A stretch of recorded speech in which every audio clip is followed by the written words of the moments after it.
Good morning, Philippines! At ang naisip kong iluto ngayong araw ay pork caldereta.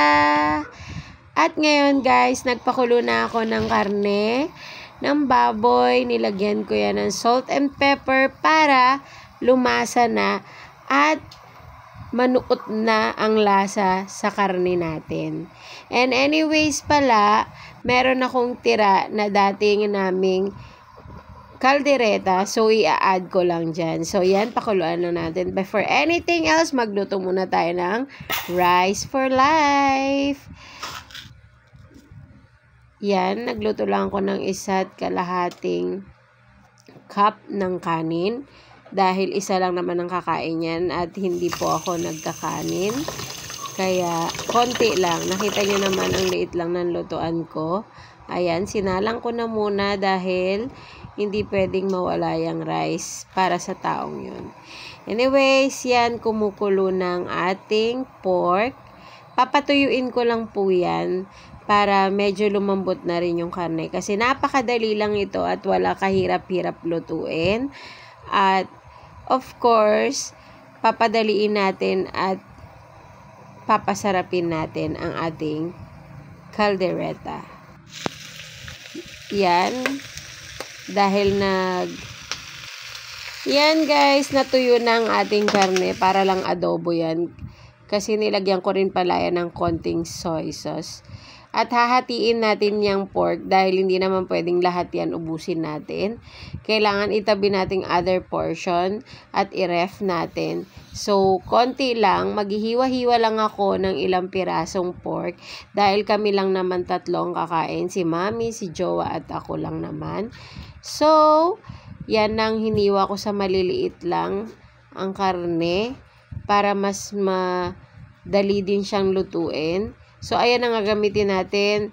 Onion, garlic, at ang ating tomato sauce na gisado. At ang ating natirang carrots, patatas, sili, at sauce. Actually, wala na po kasing laman yan. Kaya kailangan natin lagyan ng laman. Yan lang naman guys. Konti lang siya. Dahil kami lang nga naman ang kakain. So, tara na. Let's start! Yang ating pinaglutuan ay yan yung pinagpakuluan natin ng karne. At yan po, pinapakita ko lang yung oil na ginagamit. It's coconut oil.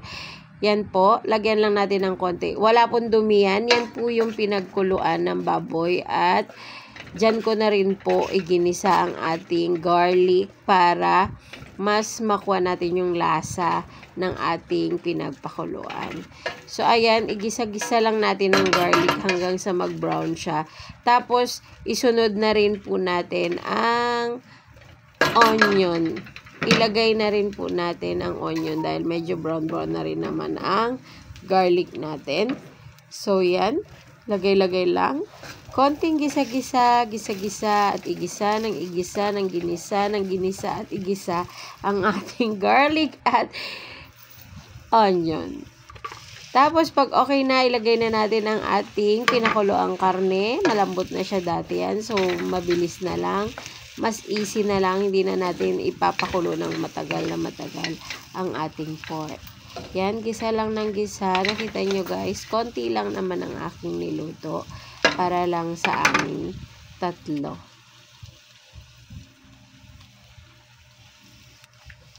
Masarap yan kasi andyan na lahat ng lasa. Diyan na sa... At makikita nyo guys, pag okay naman na at napagisa-gisa, ilagay na natin yung ating natirang caldereta at para sumama na rin yung lasa. Carrots na lang naman yan at saka yung patatas. So, hindi naman pwedeng magkaldereta ng walang patatas at carrots. So, sama na natin yung dating kaldereta. Ganyan lang naman guys. Minix ko lang tapos a-add ko lang ng sabaw konti para talagang mag-mix yung sauce ng caldereta dun sa bagong karne na nilagay natin. Pero masarap talaga yan dahil Dahil yung dating niluto namin na kaldereta nung isang araw ay nilagyan namin ng peanut butter. Pero this time, hindi ko na siya lalagyan ng peanut butter. Parang minix ko na lang siya sa nilagay kong karne para magkaroon lang ng karne yung sauce na ginawa namin nung una. Yan, nilagyan ko rin siya ng tomato sauce ulit para dagdag lasa at yung kulay niya is mas gumanda. Kaya yan guys, halo-halo lang natin yan.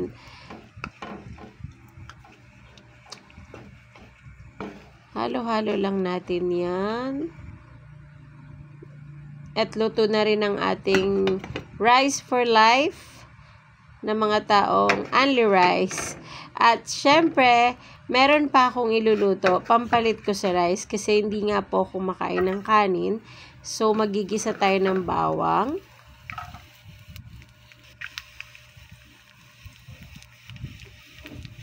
Igisa-gisa lang po natin ang ating bawang. Konting gisa-gisa lang. At ilagay na rin po natin ang sibuyas at ang onion mix. Pwede na rin namang walang bawang itong ganitong recipe. Pero, dahil may natira dun para sa kaldereta, nilagay na rin po natin.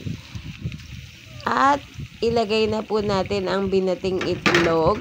Nilagyan ko na po yan ng salt and pepper. Tapos, igigisa-gisa lang ng konti. Bago natin, pag okay na at medyo tumigas-tigas na ang egg natin, ilagay na natin ang taran! Toge. Yan po ang aking alternative for rice. Nilagyan ko na po ng toge. Hindi ko alam kung makukonsider siya as low carb, pero yan po. Igisa mo lang ng konti para lang medyo nagisa-gisa. At of course, love na love ko po ang pepper. Yan po, totoo. Lagyan natin ng pagkarami-raming pepper. At yan na po. Ganyan lang kadali lutuin ang ating toge with egg. Diba? Napakadali lang lutuin. At hindi ko na po pala yan nilagyan ng salt. Tama na yung lasa niya. Tadam! Finished product! Ang ating pork caldereta na napakasarap. Yan po guys. Makikita nyo ang colorful. Andyan ang patatas, ang carrots, ang pork. Ay, yummy. Ang sarap-sarap po. Tadam! At ito pong aking second recipe na toge and egg. Masarap din po to, napakasimple at napakadaling lutuin. Actually, pwede na rin naman po ito lang yung recipe natin. Of course, gagawa tayo ng plating. Lalagyan po natin ng rice ang ating kaldereta. At hindi perfect. Yan po gumagawa po ako ng plating. Pero nalaglag ang carrots. Ayan na po. Let's eat na po. Kain na tayo.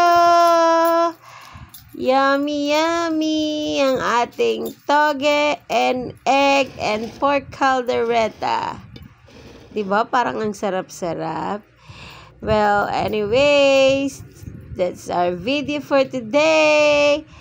Thank you very much for watching.